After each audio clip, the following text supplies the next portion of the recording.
Do you think Kody would ever think about bringing on another sister wife? I don't know. He has basically said that he's basically said no.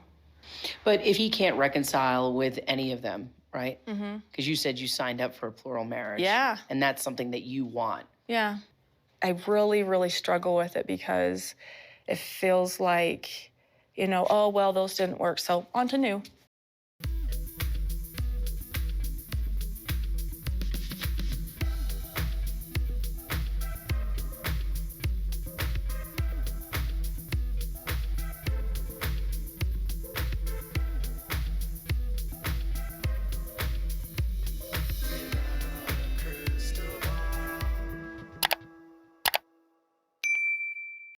Hey everyone, it's Katie from Without a Crystal Ball. Welcome back to my channel. It's Friday, March 17th, 2023. It's round 2 and the final episode for today. I hope all of you had a great week. It's been pretty busy here. We are still super cold and I'm like, it's never gonna warm up. So I hope if you are out there in someplace warm, please enjoy some time outside for me. Please, pretty please.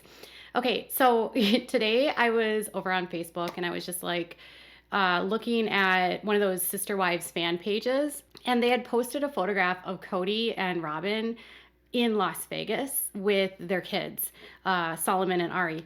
And I was like kind of shocked by the photograph, and I'm kind of not, because like Robyn for sure looks like she's got like the 411, like she's got this all laid out. She's pointing her finger and sort of directing the show, and the whole time Kody's just like standing there with his hands in his pocket. But it's like the second time they've been in Las Vegas. They've been in Las Vegas in as many weeks. They were only in Vegas like a couple weeks ago, where they were seen out with her sister Tara Lise and outside of the Adele show by Caesar's Palace, and now they're seen out with Mindy, her niece, who is, I think, yeah, it's her niece, and she's also related to her ex-husband.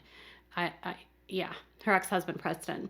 So anyways, Kody and Robyn are out in Vegas with Ariella and Solomon, and we found out what the nanny did. We're also going to talk about Janelle reuniting with her boys, and Meri says that she is going to survive. So let's dive into today's topics. Before we do, can you do me a big favor and give this video a thumbs up? Also, please subscribe to my channel if you've not yet subscribed. Make sure to click on the subscribe button below, turn notifications on by clicking on the bell so you never miss a video. Leave a comment if you have something to say, and share this video with your friends. Okay, so yesterday we talked about how Kody was mad because he can't boss the ladies around anymore, and he can't get them to like be the patriarch, and Robyn's like mad that the girls are all going on dates and having fun and like living their life, and leaving her stuck with a brooding man. And then this photo comes out by Sister Wives fans updates. I think it's a Facebook page. Anyways, I saw it, and so it appears as though they're in Las Vegas because they're not wearing jackets, and it's cold, I'm told, in Flagstaff right now, and it's still kind of wintry there. And they're wearing t-shirts. It's an outside photo. It looks like they're like at an outside mall, probably in Las Vegas. And Mindy lives in Las Vegas, so it would make sense that they're in Las Vegas. And then I checked the actual Flagstaff Public Schools, and it's spring break. So they're in Vegas for spring break. But it makes me wonder, why are they in Vegas for spring break when they were literally just in Vegas a couple weeks ago seeing her sister, unless they're going to go back and see her sister, or unless, are they thinking about moving back to Vegas after like they left Vegas only a couple years ago? Would that be weird? I mean, they've got a lot of kids that still live there. Remember how Kody said that all of his kids were going to stay in Flagstaff?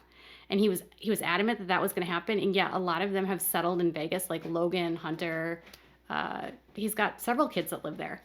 But, and Robyn has a lot of family. Like a lot of the family that she brought with her is in Vegas. So they have a lot more family in Vegas, and it's probably less expensive, I'm assuming, than Flagstaff, though probably not that much less expensive. But Flagstaff is a very expensive sort of town. It's a sort of resort town. It has its own community, I understand that, but prices are pretty high in comparison to Vegas and even into parts of Utah. Now, being in Vegas, they would be a lot closer to friends and family than they are in Flagstaff. They're really far away from everyone in Flagstaff. So are they using this time to like go back to Vegas to consider moving there again? And would it make you guys think that like Robyn's just a total hypocrite if they moved back to Vegas? Now let's dive into the picture, because in the picture, Robyn definitely looks like she's running the show. Ariel is drinking water. Solomon looks like he's just like hot, tired. Maybe it was warm out, I'm not sure. But Kody literally is just sitting there with his hands in his pocket, like with a frown on his face and a scowl. And I wonder what it's like to be around him all the time. Do you think it's like, do you think he's just like, this is what I have now? This is it? Like, I'm stuck with this? Like, oh, I did not want this. Like, can you imagine being a man that's had all these wives and then suddenly, like, all of them leave and he's, like, stuck with one? Do you think a man that's, like, been a philanderer his whole life can suddenly find happiness in a monogamous relationship when he's never had to have one? I feel like Kody is probably not going to be satisfied being a monogamist. I mean, even if he is, even if he doesn't go back into polygamy, I could totally see him like cheating because he's so used to being with multiple women. But the hands in the pocket, like, could he be bothered to interact with his kids? And like, I don't know. Kody just seems like the kind of guy that's so disengaged. And also, Mindy is with them and she's holding water bottles and it looks like a sweatshirt for Solomon and some other clothing for one of the kids. Mindy has also been a nanny for Robyn back when she lived in Vegas. Now, Mindy has a tanning business and she's married. So don't go thinking that they're getting married and that Mindy's going to become a sister wife, because Mindy does not. She's married. She's been married. She's in a happy marriage. She's not a part of the cult anymore. So Robyn and Kody Kody looks pissed and Robyn looks bossy in the photo. Maybe Robyn is running the show. Is that what they say all the time? Robyn's the one that runs the show and she's manipulating everything. Some of you guys in my comments yesterday were like, Katie, you're giving her too much credit, like saying that she was manipulated, because she's been manipulating the family since day one. To which I say, touche. Okay. So meanwhile, Janelle Brown, when she was back on her Instagram, shared a post where she was reunited with her boys and she introduced Hunter's girlfriend, Audrey. So she shared the post 2 days ago and she said, dinner with my boys and Hunter's girl, Audrey. Such a fun evening and a bright spot in the day. Food was delicious. And they were at Bar and Grill 1899 Bar and Grill. But the news here is that Mr. Gabriel chopped his hair off. So he had been growing his hair out, apparently, to donate the locks to an organization for cancer patients and children, and I think people that have alopecia. So he donated his hair and he chopped it off, and now he's got sort of a side swoop and he doesn't have the long curly hair anymore. And Audrey was actually in photographs of Logan's wedding, but this is the first time she has appeared on Janelle's Instagram, and Janelle is looking fabulous. She's definitely cut a lot of weight. Not that it matters to me, but she's looking like she's feeling a lot healthier since she's lost the dead weight that is of Kody Brown. And then some sad news is that the dog that was like one of a fan favorites this past season, the one where Janelle was like, if it's between you and the dogs, I'm picking the dogs. She said that to Kody. Jack passed away. So 4 days ago, she said, my sweet Jack passed away this morning thanks to the vets at Canyon Pet Hospital who worked so hard to save him these past few days, but sadly his body just couldn't overcome the disease that struck him suddenly late last week. Jack was my mom's dog that we took in after my mom's passing a couple years ago, but he wasn't a stranger to us. I was with Mom when she adopted him, and he spent many months each year staying with us when Mom visited. We had a special bond before he came with us full time. He will be really missed, but my other pup, Bryn, is a little lost, and our heart is aching. But I'm glad he is no longer suffering.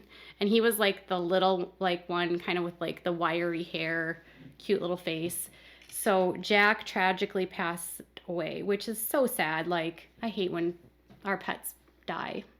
I have a dog that I still mourn to this day. She was like the best dog. Part German Shepherd, part Collie. And if you go through the loss of a beloved pet, you know how tragic that can be. So our heart goes out to Janelle and her family on the loss of their loved pet.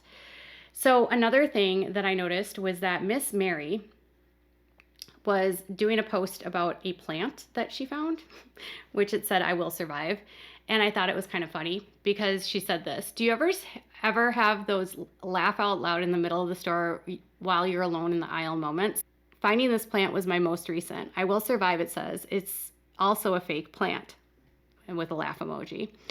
And it says, "Now listen, as funny as it is, and as much as I'm not a fan of fake plants, even though I'm also not a great green thumb, and keeping plants alive is somewhat of a challenge for me, what a great message this is. No matter what you're going through, no matter what is going on in your life, you will survive. Sometimes, yes, we may have to fake it as we keep going, but really, is it actually faking it?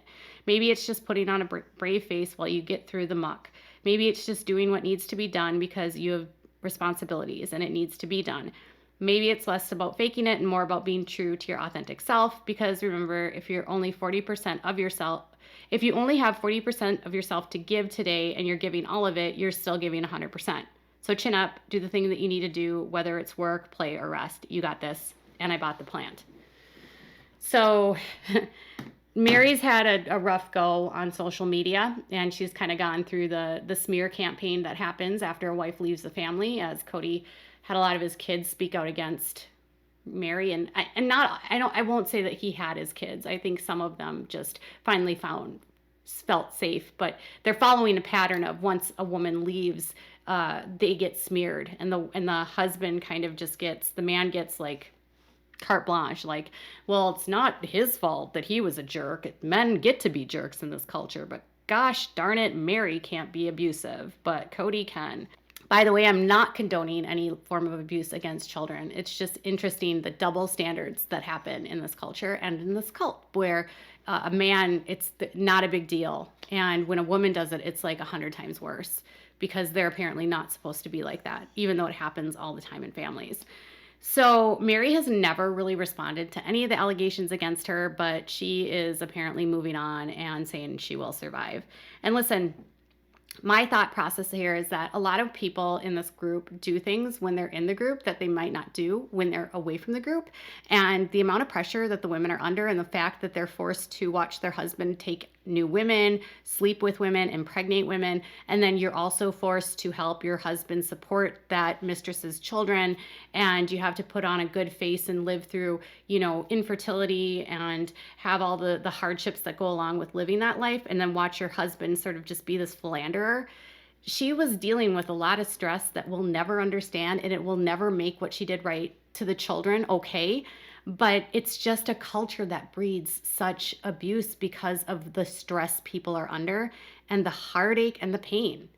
And so the women lash out at the kids, and it's not fair, but I always will put the responsibility to the top of this with the men. And it's the men that bear the burden for all of the pain that they cause, and it's a trickle-down effect.